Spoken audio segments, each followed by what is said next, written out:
Hello everyone, magandang hapon. Ayan, lalabas naman tayo ng farm. It's Monday afternoon. Inagahan ko guys na lumabas kasi ipapaayos ko tong isa kong cellphone. So ang oras ay alas 3 pa lang. Ang out ng aking anak at mga pamangkin ay alas 5. Ito yung nandito kasi yung main account ko. Andito yung main account ko sa Facebook at andito yung Antonio de Charlie Farm na Facebook at YouTube. So, kailangan ko siyang ipaayos kasi naghiwalay. Naghati sa gitna. So, papalagyan ko siya, tawag ito, papadikit ko, ipapaglue and papalinis kasi nabasa ito. Pero gumagana pa. So, habang wala pa tayong pangpalit, ipaayos lang muna natin. Kaya inagahan ko yung labas ko para meron akong allowance na more than 1 hour. Kasi 20 to 30 minutes yung biyahe ko. Depende sa takbo ko. Depende sa patakbo ko ng tricycle. So, paayos natin to doon sa bayan bago ako magsundo. Kasi kailangan sayang may pumapasok na naman na sahod tapos biglang bumigay, 'di ba? May stress na naman ako nung na-restrict nga, na-stress ako nung na-restrict yung Facebook ko. Na-stress tayo dahil sayang yung income. Pag nasira pa, 'di ba? Okay pa naman pag original talaga. Matibay. Di basta-basta nasisira. Yun nga lang nahati. Kailangan nating ipag-glue.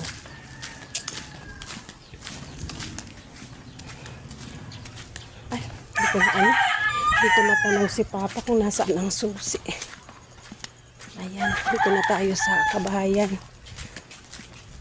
Hindi ko na pinutol yung vlog ko para may iba naman. Yun ako si Khalid nasa loob. Susi. Mami ako, paayos ko na yung cellphone ko. Ito na sa ading. Aba na bang pati pagali? Paayos ko na nita. Baka matuluyan. Ano ang kabadag lang? Da, ita. Naghiwalay na baga. Bago pa. Yung duman sa may sa may okra. Nagahawan sa gilid, ha? Malinig na sa tanuman ng sitaw. Sana ka to. Ay, nakaw. Check natin baka. Kanina nag-check ako ng gas, meron pa. Pero magkakarga tayo bago magsundo para diretso pa uwi and bukas ng umaga. Sinabihan ito niyog. Sinabihan ko na magagata ka ng tulingan. Ayan, magkakarga tayo pamaya. Si mo ma? Ha? Si pinaksi mong dilis, masiram itong ukoy. Ay, ukoy. Ning kunot. Ilaag mos balunan. Nganing di sabay-sabay. Para di ako di ako mahapit sa siraan sa aga. Para yun na lang ang ulam.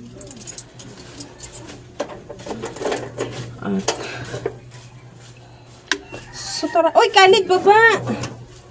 Andito ang pusa. Oh. Khalid! Khalid! Ako na ni ma. Ako na ni ma. Ayan o. Baba na! Khalid! O, dali na. Khalid! Ayan na. Pasaway. Ilang minutes na yan? 4 minutes. Self-service vlog tayo. Para may iba naman. May iba naman. Ano to? Ba't ang tigas na namang mag-kick? So, dagdagan ko na ng isa para hindi mahirap mag-drive. Diba?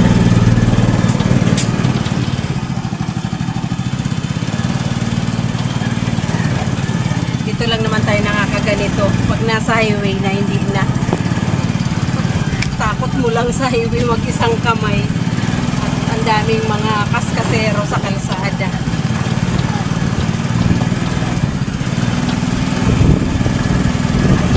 Dati nahihiya ako. Ngayon, medyo kumakapal na ang mukha.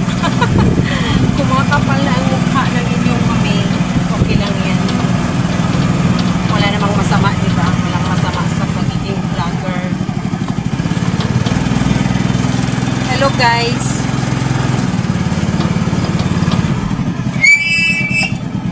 Ayan, pakita ko yung kalsada. Uwian na estudyante.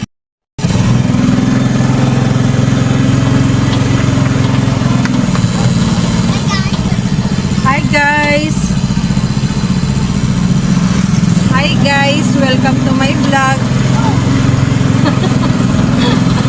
Alam na ng mga bata na nagpa-vlog ako. Hi guys! Hi guys! Ayan, pakita natin. Dito talaga dumadaan yung mga bata sa likod na kalsada. Sana kaya ang pamag... Hi guys! Kaway guys!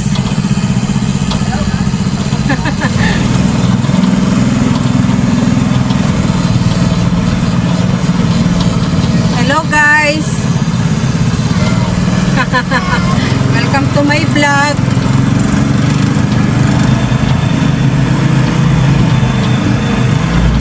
May nakaharang pang jeep sa sa gitna. Ayan. Tayo ay didiretso na. Sa bayan na ako mag-vlog at habang wala pang ulan. Stop. Andito na tayo sa bayan. Sana bukas yung cellphone repair. Then maaga pa naman. Sana bukas para maayos na to kasi hindi ako hindi ka na buwelo ng keypad kasi nawawala. Pero hindi pa siya sira. Kailangan lang ipadikit. So, tara.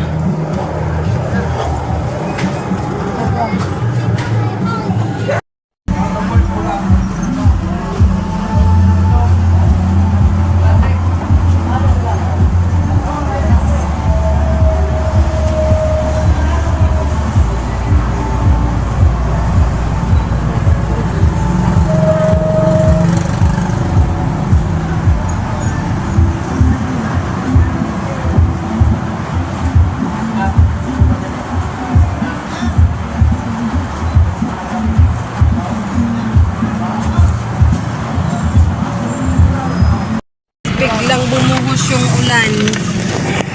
So, nakapaayos ako ng cellphone. Nadikit na. Kaso ang problema, pag baklas niya, nagka-damage sa loob. Na-damage yung parang nakakonect dun sa battery. So, no choice. Kailangan niyang palitan. Kailangan niyang palitan yung LCD kasi yun ang hindi na nag-connect yung ilaw. So, kailangan niyang palitan ng bago and hindi niya ako masingil ng mahal kasi siya yung nagkamali na niya, parang nayupi niya yung gold na pahaba. So, nag-charge na lang siya sa akin ng 300 kasi kasalanan niya naman. First time yun mabuksan cellphone ko tsaka original na Oppo yun. Sa ko pa yun, sa Abu Dhabi ko pa nabili. So, pero kung talagang magpapapalit 1,300, nagkataon na kasalanan niya, kaya 300 lang ang sigil sa akin, charge lang. So, okay lang yan. Tahimik lang ako, tinitingnan ko lang yung ginagawa niya. So, punta na tayo ng school. Biglang bumuhos yung malakas na ulan. Tara na. Baka hindi na ako makapasok sa loob kasi Pero try kong pumasok sa loob para hindi sila mabasa. Let's go guys. Ayan. Ito pala yung pinayos kong cellphone nakaano pa. Okay na yan. At least masarado at magagamit pa natin ng sana matagal. Guys, nandito na ako sa labas ng school naka-park. Grabe. Lakas ng ulan ang dilim.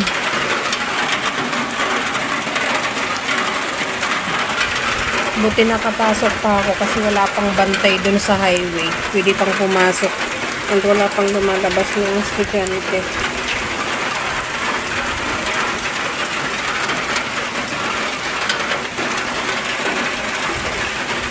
Alas 5 na pero hindi pa sila lumalabas. 4:41. Pero hindi pa sila lumalabas. Vlog tayo.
malakas yung ulan.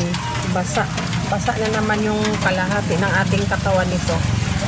So, yung kapatid ko at si Lola ay nasa Goa. Ang dala nilang sasakyan ay single na motor. So, wala daw nilang kaputi ang kapatid ko. Kaya susunduin ko si Lola sa Goa. Kukunin ko, pagkasundo ko dito sa tatlong sundante ko, idadaan ko sila dyan sa Kinalas sa highway para magmerienda muna. Iwanan ko sila sa Kinalas, then sunduin ko muna yung si Lola sa sa Goa. Labasan ng estudyante.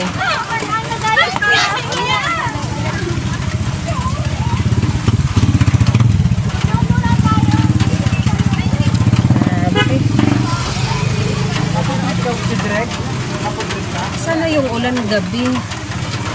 Kasi pabor naman yung ulan sa kasi yung mga yung bang palayan, yung tuyo na, bitak-bitak na yung lupa.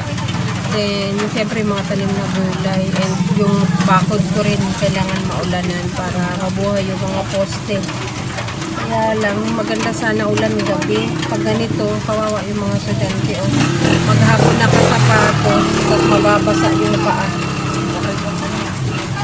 Sana kaya mga estudyante ko, ang tagal. Sila, oh.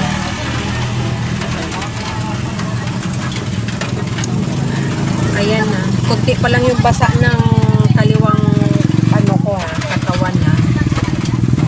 Daplis pa lang pero giniginaw na ako. Paano pa kaya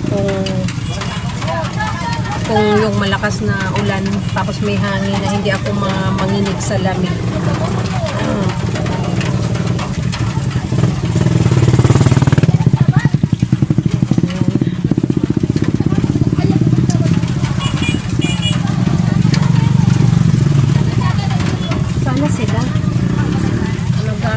Pinaayos kong cellphone, nag-ano yung ilaw. Ay, gulat naman ako sa tubig.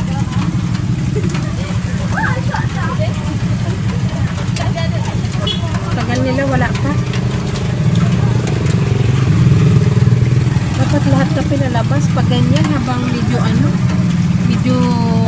huminang konti yung ulan. Dapat pinalabas na yung mga bata.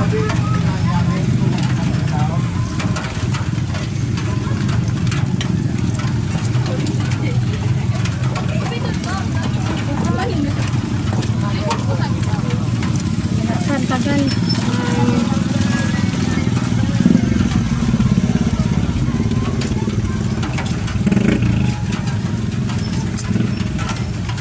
Basa. Ang bag mo, talungin mo yan. Huwag mong ipatong dyan. Talungin mo, dumang ka na sa likod. Kaya na sa ate. Maray ka waterproof. Waterproof. Kahit pa waterproof.